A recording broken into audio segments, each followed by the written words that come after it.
আসসালামু আলাইকুম সবাইকে। আজকে আমি আপনাদের সাথে খুব মজার চীনা হাঁসের ঝাল মাংস রান্না শেয়ার করব।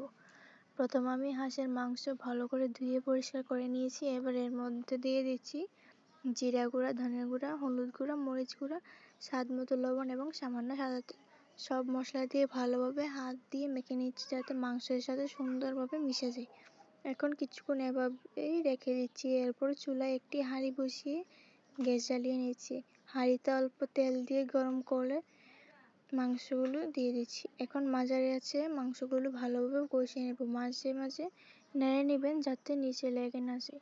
ধীরে ধীরে মাংস থেকে পানি বের হবে এবং মশলার সাথে সুন্দরভাবে রান্না হয়ে যাবে। প্রয়োজন হলে অল্প গরম পানি দিয়ে ঢেকে কিছুক্ষণ রান্না করুন। মাংস নরম হয়ে এলে এবং তেল উপরে উঠে আসলে বুঝবেন রান্না হয়ে গেছে। এভাবেই খুব সহজে তৈরি হলো আমাদের মজাদার চীনা হাঁসের ঝাল মাংস রান্না। ভিডিওটি ভালো লাগলে লাইক, কমেন্ট এবং সাবস্ক্রাইব করতে ভুলবেন না। ধন্যবাদ সবাইকে।